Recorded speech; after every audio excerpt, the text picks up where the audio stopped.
Here is my 95 Paul Reed Smith Standard 24. I think I got it in 2015 or maybe 2014. I don't remember exactly. First, I'll go through the things I don't like about it, and that's a short list. So, don't like the radius of the fretboard. For me, the flatter the better. The ratio on the tuning machines is a bit too sensitive, so it's harder to be very precise. And I wish I had a harder fret material, stainless steel preferably, even though that does change the sound a little bit. It's not enough to bother me, and Paul Reed Smith typically does use a harder material than most companies, and that helps. When I got the guitar, the frets were very worn, and I had to have the action quite high. But quick leveling, and it's been fine for at least 6 years, because I leveled the frets as soon as I got it. And for what it is, it plays great. It's not my easiest playing guitar. It's not my easiest playing Paul Reed Smith. My 513 is easier to play because it has bigger frets on it. Or at least at the moment. These ones may have been leveled several times. There's enough material left on there. It's just not too bothersome. But I do prefer jumbo fret. And that's about it as far as things I don't like. And great guitar. Every one of these I've played, I've liked. And typically when I perform, I'm using one of these just because they're so reliable, and I rarely bring it back up. I'll go over some of the things I like. So, definitely the quality. I mean, to everything from the metal jack plate to I haven't had to even clean out the pots on this thing. It may have been cleaned at some point, but they were a little bit scratchy when I first got the guitar, but after playing it for a while, it's fine.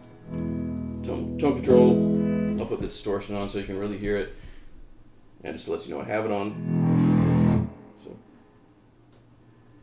here's the volume knob, there's the tone knob. So, nice and quiet. Another thing I always forget to go over is like the neck width on guitars, because it doesn't really seem to bother me either way. But this was on the thinner side, probably a little wider than the typical electric. Well, maybe about like a Strat. I'd rather have it a little bit too wide than cramped, and this was definitely not too wide. There is a dead spot on the 13th fret, 3rd string. I'll show you. So here it is. So it dies pretty quick. I'll do the same note in a different spot. That's G sharp. So this is the 4th string. That one sustains just fine. Back to the 3rd string, 13th fret. Dies pretty quick. I'll do that G sharp over here. Sustains okay, not as well as this one did. But typically you don't have to sustain notes that long. Anyway, so it doesn't bother me. I've been aware of it. Something I won't notice on my bolt-on neck guitars or the other ones, and it could be just the thickness of the joint right here. And my Paul Reed Smith have a much more sturdy joint setup. But this was plenty strong. I mean, to last as long as it has. And I've played this a lot. This has actually been my main guitar for the past few years, for gigs and lessons, just because it's not quite as valuable as my 513, even though I prefer the 513. And I should go over tuning stability too. I forget to go over that. This guitar is great as long as I play it. If I leave it in the case for a month, which is rare with this one, I like this guitar a lot and I play it a lot. But it'll get out of tune if I use the vibrato too much. And I was kind of messing with it earlier, so it's probably off a little bit. But I'll give you a quick example. So I played it maybe a week ago. So if I dive bomb it and go back up, 3rd string's probably sharp. Yeah. That actually doesn't happen if I play it a lot. So I got that one back down. I think they're all a little bit sharp. So quick trick, if you don't know if your strings go a little sharp from using this, just tug them a little bit. There's a quick way to get it close to being back in tune.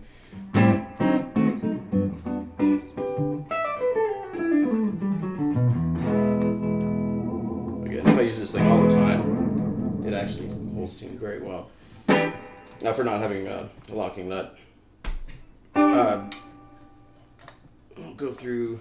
So one of my favorite things about this one is how it cleans up with distortion. And one of the reasons why I use it so much. So here's the bridge pickup with full distortion and rolled off. Still nice and clear. Neck pickup.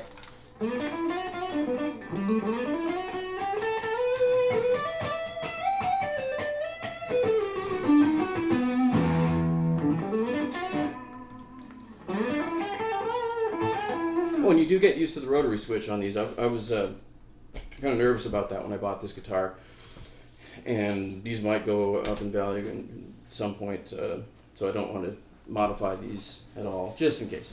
It's hard to predict that with guitars, but just in case, I want to keep all of mine in stock, and they're great, so I've never wanted to change the pickups on any of them. And I should go over what this switch does too. So all the way over counterclockwise, it'll be on the neck pickup, neck humbucker. One click over, it'll be the two inner coils in parallel. Yeah. So it's kind of like that second or fourth position on the Strat, which is pretty much my favorite rhythm sound most of the time. For most styles of music, I mean not all styles, but. And one click over, same two pickups, but it is in series. So a similar sound, just a little more lows and mids. And overall volume. Here's the other one again.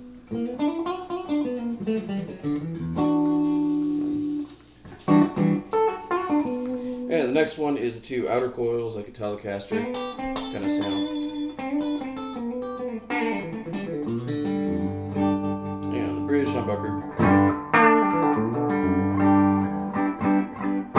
This is overall kind of a darker sounding guitar, which is generally what I prefer. I still like to get some clarity on the neck pickup when it's distorted, but it's kind of a trade-off because it is nice to have a really full neck pickup for playing jazz stuff. This one, of course, being a 24 fret neck pickup shifted over a little bit, so it is brighter than it typically would be, or if it was a 22 fret guitar. Here's the bridge pickup. Here's the neck pickup again. So it has that 24 fret sound, but it's still nice and full.